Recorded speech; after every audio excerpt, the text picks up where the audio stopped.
自分で言うけど本当に優秀ないちご大福のレシピができちゃった。というのは私ヨーロッパに住んでまして、こういった豆とか粉、日本で手に入れられる材料とやっぱり少し違うし、あとは皆さん見落としがちなのが水質の違い。こっち硬水です。ところ変われば材料も水も違うから仕込み方もちょっと工夫しなきゃダメ。だからいくら日本のレシピをフォローしてもこっちで上手にできないこといっぱいあるの。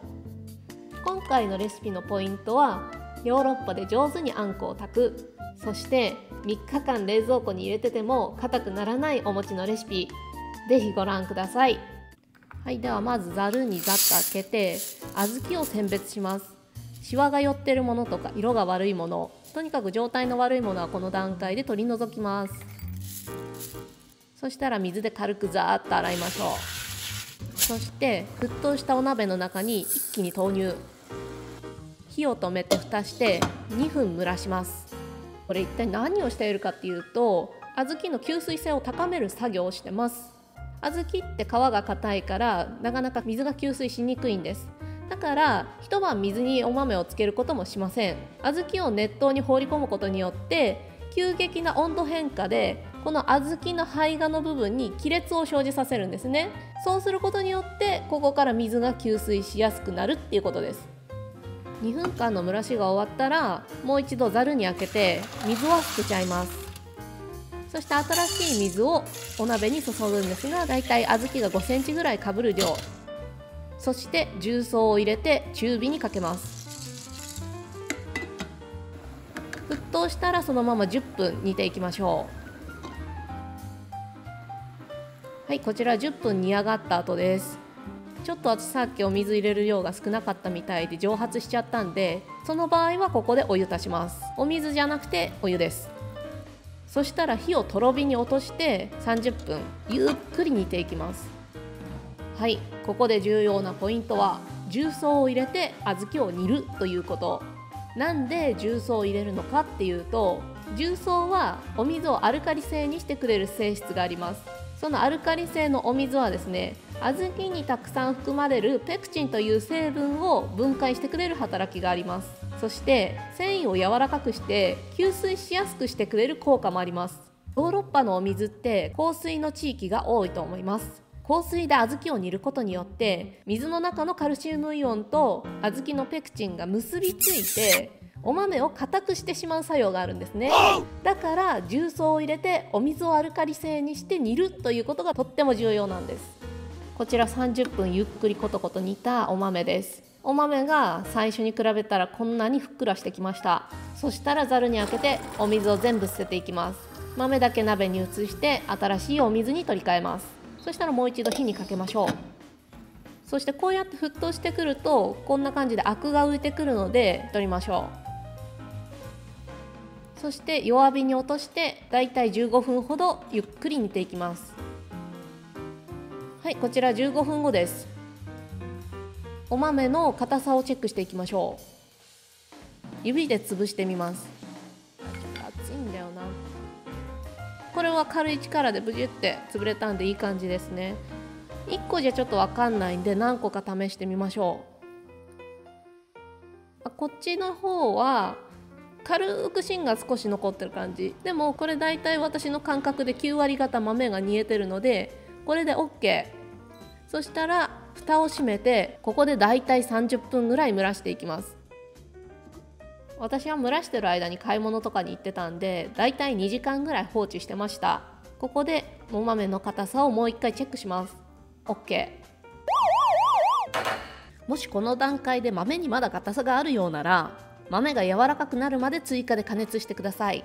なぜならこの後お砂糖を加えていくんですけど、加糖をすると豆はそれ以上柔らかくならないからです。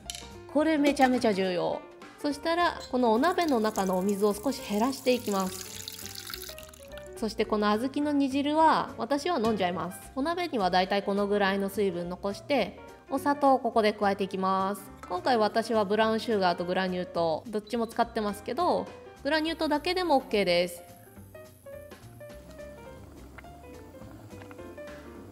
浮いてきたアクは軽く捨てましょ少し水分飛んできたら残りのグラニュー糖を加えます。いちご大福用にはもう少し水分を飛ばした方がいいです。だいたいこんな感じでヘラですくった時にボタって落ちるぐらいの硬さ。そして最後に塩を1つまみ加えて混ぜ合わせます。あとはもうあんこを冷ましていくので、こうやってお皿に取って広げて、なるべく早く冷めるようにしていきましょう。小豆が常温ぐらいになったらタッパーに移します。表面が乾かないようにピタピタにラップをかけて、これを冷蔵庫で一晩寝かせていきます。今回は8個分で用意します。あんこは1つあたり 40g で計量します。そしたらあんこでいちごをくるんでいきます。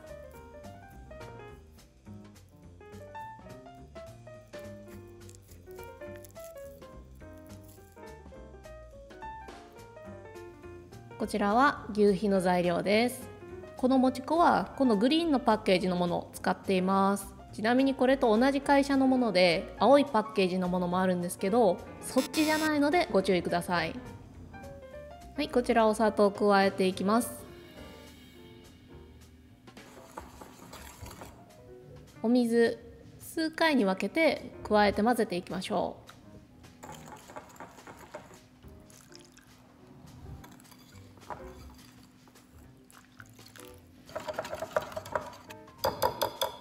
これを600ワットの電子レンジで3分。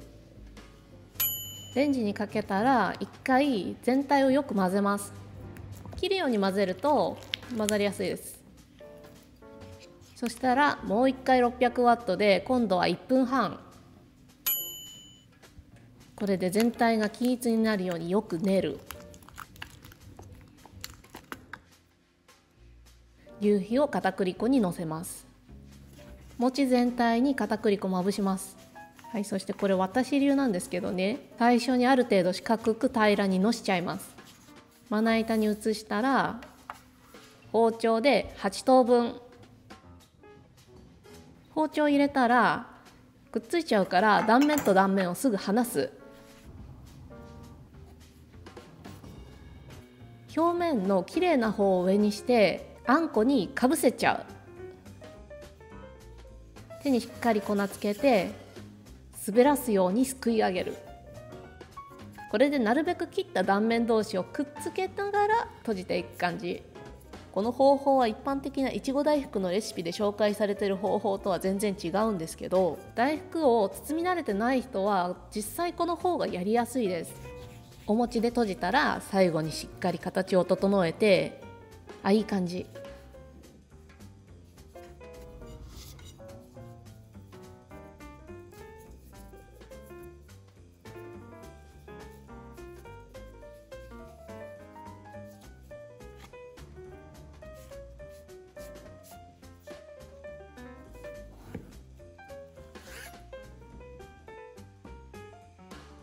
大福の保存なんですけど、密閉容器に入れます。次の日食べるんだったらそのまま入れておけばいいんですけど、3日目以降に持ち越す場合は乾かないようにさらにラップでくるむ。これで冷蔵庫で保管してください。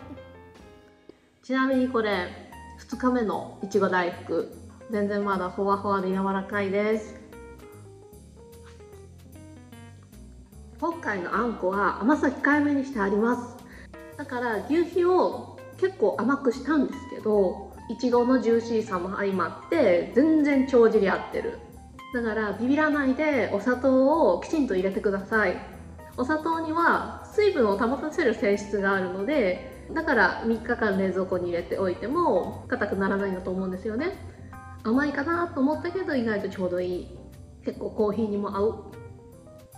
この動画が良かったらいいねとチャンネル登録もお願いします。